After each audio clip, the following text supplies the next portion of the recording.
Dans cette vidéo, on va parler du blocage de la croissance. Qu'est-ce qui bloque votre croissance, pardon, qu'est-ce qui vous empêche d'avancer? Au sommaire de cette vidéo, on va vérifier ensemble quel est votre business model pour être sûr que tout le monde est à la même page. Est-ce que vous comprenez votre business model? Ensuite, on va comprendre quels sont les différents points de blocage et comment en fait les interpréter au fur et à mesure de notre tunnel d'acquisition. On va comprendre la différence entre le sprint et le flow. Très important à comprendre ces deux façons-là parce que c'est une différence mais c'est complémentaire. Ok. Et on va regarder qu'est-ce qu'on doit faire pour prendre de bonnes décisions pour pouvoir régler ces blocages. Alors, pour rappel, il y a mes comptes sur Instagram et sur YouTube. Vous pouvez les suivre, c'est brice.centurion. Donc allez me faire un follow là-bas. Ça me fera un plaisir de repartager quand vous allez pouvoir faire une story et repartager cette communauté à vos amis, à des gens qui souhaitent scale gratuitement leur activité parce que cette communauté est gratuite et ça me fait un plaisir d'accueillir tout le monde qui souhaite avancer là-dedans. Alors, je vous conseille aussi de lire la vidéo en .5 ou en x2 pour pouvoir aller plus vite. Mais bon, je parle déjà vite, donc vous allez me dire si ça fera du sens ou pas d'accélérer cette vidéo. Alors, maintenant, au niveau du business model, il faut qu'on regarde comment est-ce que vous gagnez de l'argent. Comment est-ce que vous gagnez activement de l'argent? Comment se fait le transfert d'argent entre une personne et vous? Est-ce que vous gagnez de l'argent avec un low ticket en one time? Ça veut dire que, est-ce que vous gagnez de l'argent en vendant un petit produit pas cher une fois? Et donc, vous devez trouver des nouveaux clients à chaque fois. Donc, les caractéristiques du low ticket, c'est quoi? Petit produit, plutôt accessible, parce que du coup, il est moins cher que les gros produits, évidemment. Donc, plus accessible pour le nombre de gens. Par contre, ça demande un plus fort volume de clients pour avoir des revenus conséquents. Ça demande de trouver, donc, du coup, constamment des nouveaux clients pour pouvoir, en fait, continuellement gagner de l'argent. Mais par contre, souvent, ça demande moins de gestion en termes de temps pour les gens qui achètent le produit. Donc ça, c'est des low tickets. C'est par exemple si vous vendez des templates Canva. Ce serait par exemple si vous vendez des choses en fait pas très chères, peut-être des calendriers de contenu, peut-être pour des e-books, etc. que vous vendez pas trop cher une fois. Après, le terme low ticket, il n'y a pas de définition du prix. Hein. Ça peut être 20 euros, 5 euros, 97 euros, 200 euros. Ça peut être compté comme un low ticket. Disons qu'en France, on comptabilise un low ticket comme étant à moins de 100. Souvent, c'est ça. Aux US, un low ticket pour eux, c'est des fous furieux. Ça peut être 500 balles, c'est un low ticket. Donc, bon. Disons que pour nous, on va prendre ça comme étant moins de 100 juste pour la vidéo, mais ça peut être n'importe quoi. D'accord? Deuxième point, par contre, vous avez le high ticket, qui est donc l'inverse du low ticket, qui du coup, lui, a un prix plus élevé. Souvent, on parle de plus de 1000 euros. Plus sélectif, du coup, parce qu'il y a moins de gens qui peuvent se l'offrir. Ça demande moins de clients pour avoir des revenus conséquents. Mais par contre, ça demande quand même de trouver constamment des nouveaux clients. Donc, moins de clients que le low ticket. Plus sélectif, donc c'est moins, il y a moins de gens qui pourront l'acheter, donc forcément peu de gens vont vouloir et vont pouvoir l'acheter, même s'ils sont dans la niche, etc. Parce que c'est un produit qui est plus sélectif, vu qu'il est plus cher, mais ça vous demande moins de clients au volume pour pouvoir avoir des revenus intéressants. Vous avez le business qui est récurrent, donc ça c'est un abonnement, ça peut être un service, un logiciel ou quoi. Votre prix en fait à ce moment-là il peut être variable, parce que ça peut être un abonnement à 47 euros par mois pour pouvoir avoir les dernières mises à jour de Canva si vous voulez par exemple, ou bien un dernier, mettons un service récurrent à 150 par mois où quelqu'un vérifie que votre compte est bien sécurisé par exemple, ou bien ça peut être un service d'agence de marketing à 2000 par mois. Donc en fait c'est un service qui est récurrent. L'entreprise paye tous les mois pour avoir accès à votre service, à votre logiciel, à votre produit, etc., etc. Un produit qui est récurrent, c'est un logiciel par exemple, ou une agence de marketing par exemple. Ok. Et ça demande que vos clients, en fait, surtout, ils aient besoin de votre service constamment. Parce que ce qu'on veut pas avec un service récurrent, c'est que les gens s'en aillent. On veut réduire le nombre de gens qui s'en vont. Et ça demande du coup peu de clients. Évidemment, il y a l'effet cumulé qui rentre en jeu. Parce que si vous gagnez par exemple tous les mois 10 nouveaux clients dans votre service, si tout le monde reste, à la fin du mois, à la fin de 10 mois, vous avez 100 clients par mois qui vous payent votre service. Ok? Donc c'est ça en fait ce qui est intéressant avec le service de récurrence, c'est que vous pouvez créer une constance dans le fait d'avoir des revenus qui sont pas, c'est pas comme le low ticket ou le high ticket où vous devez trouver des nouveaux clients à chaque fois. Là, vous allez cumuler en fait vos clients au fur et à mesure et ça va se compound, ça va se faire un effet cumulé sur vos revenus. Dernier qu'on a aussi à disposition, c'est le gagner de l'argent de façon réoccurrente. Ça aussi, un prix variable, ça peut être la vente d'un site web, ça peut être la vente, mettons là un site web, si vous vendez un site web une fois, bah vous allez vendre un service de maintenance de site. Si mettons le propriétaire veut faire un changement sur le site, bah il peut venir vous voir 3 mois plus tard pour faire un changement, mais c'est pas un paiement mensuel, c'est un paiement quand il a besoin de vous, etc. Il vous rappelle. Les prix en réoccurrence, c'est un peu tous les produits que vous achetez. Par exemple, Papier toilette, bah c'est pas récurrent, vous en achetez pas forcément chaque semaine, tous les mois, mais peut-être mettons vous êtes tout seul, vous achetez des paquets de 150, peut-être tous les 2 mois vous rachetez le produit encore une fois. Donc c'est pas récurrent en mode automatique, c'est réoccurrent. Par exemple, j'ai n'importe quoi, mais un produit de vaisselle, bah vous allez acheter une bouteille le premier mois, et la prochaine bouteille dans 3 mois par exemple. Ok, c'est du réoccurrent. Et ça demande du coup que votre client ait besoin de votre service plusieurs fois par an. Mais par contre, ça demande de constamment trouver aussi des nouveaux clients parce que la réoccurrence peut arriver de façon un peu aléatoire dans l'année. Donc, de votre côté, dites-moi pareil dans le school, quel est votre business model? Est-ce que c'est du low ticket, high ticket, récurrent, réoccurrent ou autre? Tenez-moi informé dans le school, j'irai commenter pour vous donner un peu mon avis là-dessus et ce que vous devriez en faire. Ok?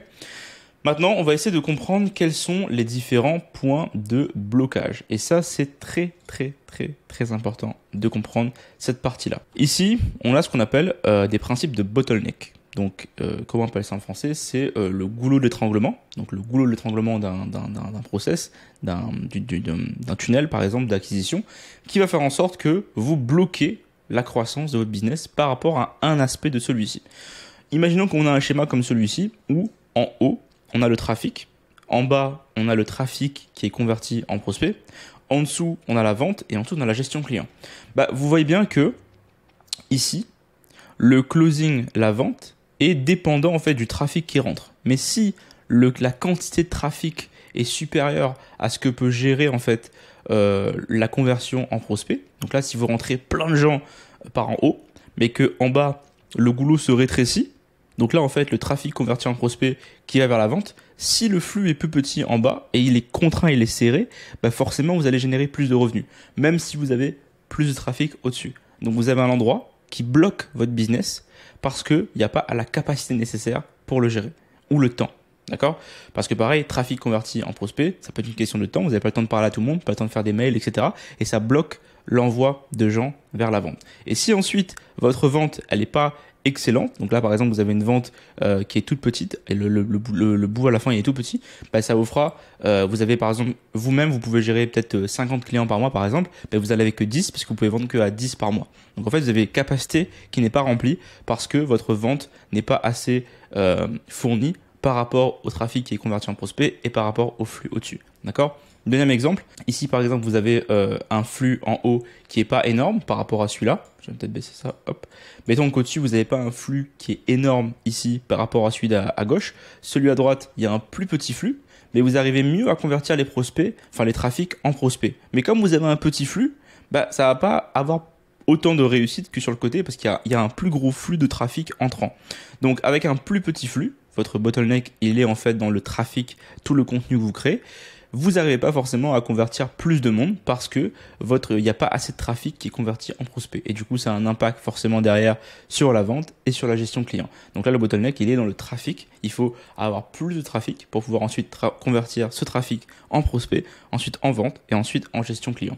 Donc il faut trouver en fait dans votre business quel est le goulot d'étranglement qui empêche votre croissance. Et donc là, je vous demande pareil de mettre sur School votre goulot d'étranglement. Est-ce que vous pensez avoir assez de trafic? Est-ce que vous pensez que votre trafic est assez converti en prospect? Est-ce que vous pensez que vous arrivez à transformer assez de gens en vente et en clients, etc., etc. Ça permet de pouvoir définir si votre business a un goulot d'étranglement ou non. Maintenant, on va s'intéresser à regarder ce que c'est le sprint et le flow. Quelle est la différence entre le sprint et le flow et à quoi ça sert dans le business?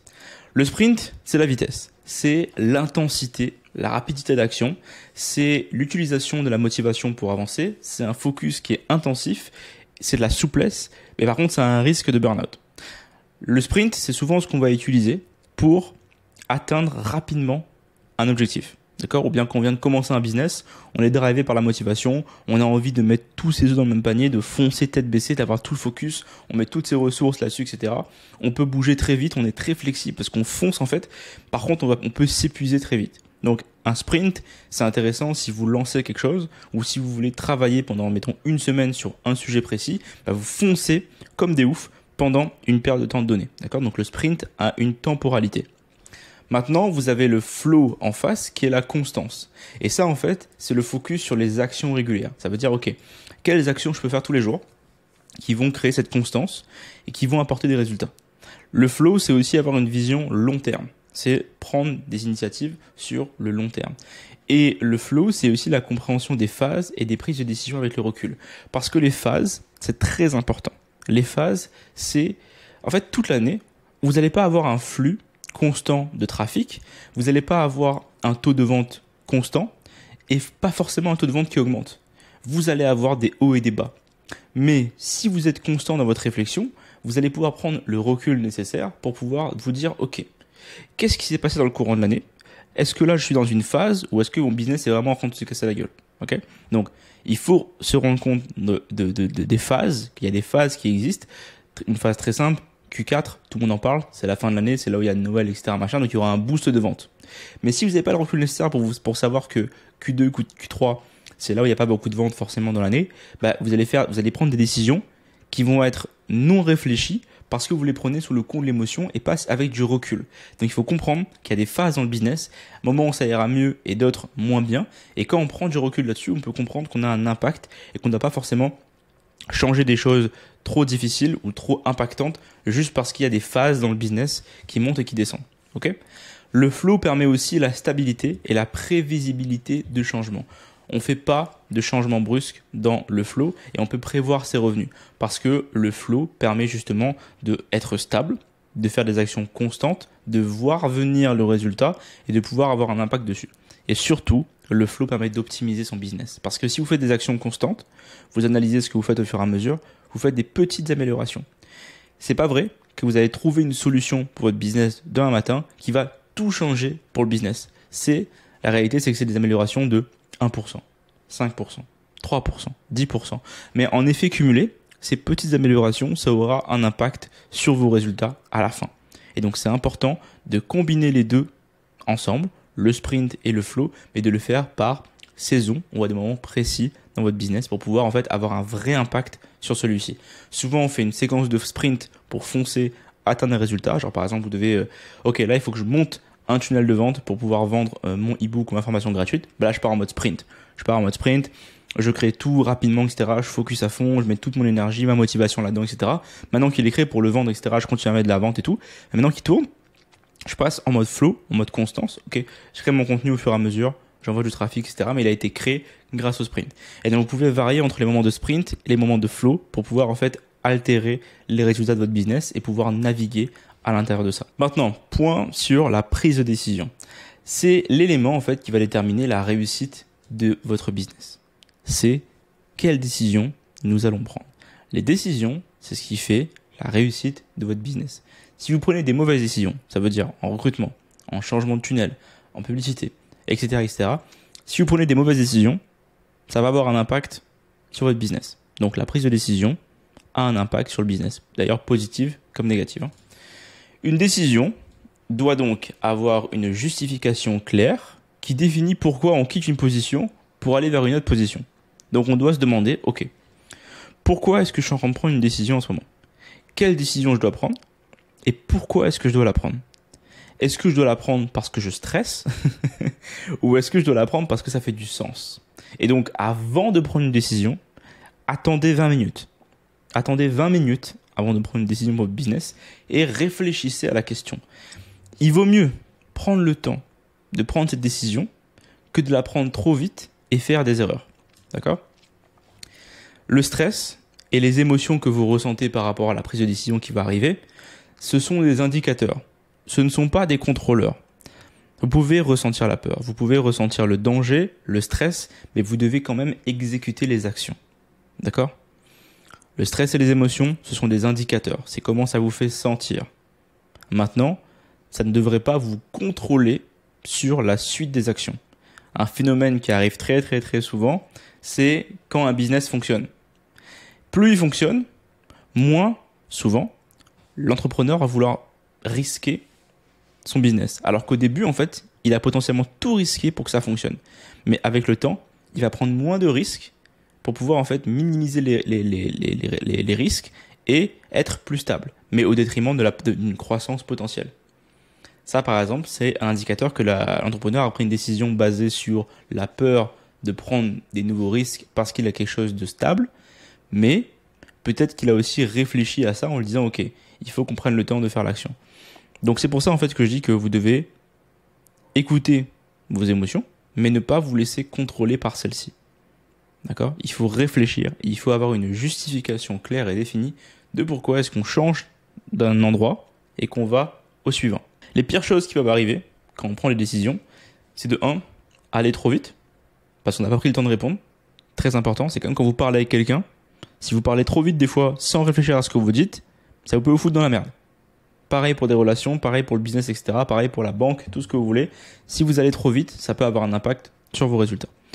Et deuxième chose qui peut arriver, qui est très dangereuse, c'est de rester immobile par peur et non par choix.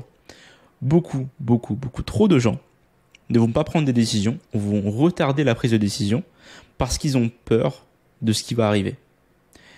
Si vous restez immobile par choix, en vous disant « Ok, ma position, c'est la bonne, je reste là, je bouge pas », ça c'est bon. Mais si vous faites ça parce que vous avez peur de ce qui peut arriver, c'est pas bon. Parce que là, vous êtes paralysé par la peur. Et le pire qui puisse arriver dans une prise de décision, c'est de ne pas en prendre. Soit vous choisissez de ne pas bouger, soit vous bougez. Vous ne pouvez pas rester dans l'immobilité de dire je sais pas, qu'est-ce que je fais, est-ce que je reste là, est-ce que j'avance pas. Vous devez prendre la décision de bouger ou non. Mais c'est une décision, c'est pas juste être immobile par rapport face à la situation et face à la vie. Quand on prend des décisions, on doit répondre à ça. À quelle question cette décision va répondre? À quelle question cette décision va répondre? Est-ce que si je poste plus sur Instagram, si je prends la décision de poster plus sur Instagram, ça va répondre à mon problème ou à ma question, avoir plus de prospects, ou est-ce que les gens sont intéressés à ce que je fais? Oui, ça peut répondre à la question, donc je peux le faire, d'accord? Ou est-ce que c'est juste pour mon ego, et là je le fais pas, d'accord? Ensuite, qu'est-ce que j'espère qu'il va se passer si je fais une action? Mettons plus de posts sur Instagram. Si je postais sur Instagram, à quel résultat je m'attends suite à ça? Pour savoir dans quel sens on va en fait. Et ensuite, quel aspect de mon business va être affecté par la décision? Si je décide de poster sur Instagram plus souvent, il y a l'aspect temps qui va être affecté. Parce que potentiellement, ça va me prendre plus de temps. Mais l'aspect plus de trafic et plus de ventes va aussi être affecté. Parce que potentiellement, j'aurai plus de clients. Ok? Donc quand on prend des décisions, on regarde qu'est-ce qui va être affecté par cette décision-là dans son business. Mais c'est important d'avoir en fait une vue analytique, genre un diagnostic, comme un médecin. Vous diagnostiquez votre business et regardez qu'est-ce qu'il y a. Et si vous faites ci, vous faites ça, qu'est-ce qui peut se passer? D'accord? Mais il ne faut pas rester paralysé. Il faut juste faire des hypothèses sur ce qui va se passer. Donc, basiquement pour cette vidéo, on a vu le business model et vous allez mettre dans le school quel est votre business model. Ensuite, quels sont les points de blocage? Pareil, dans le school, quels sont vos points de blocage? Il peut y en avoir plusieurs. Quels sont vos points de blocage dans votre business qui vous empêchent, selon vous, de pouvoir avoir plus de clients ou plus de résultats, etc. Ça se peut que c'est le trafic, ça se peut que c'est votre vente, votre show-up, etc. Dites-le moi dans le school. Et ensuite, considérez le sprint et le flow. Et pour terminer, comprenez comment prendre des décisions de façon efficace pour votre business. Ça va vous sauver la vie.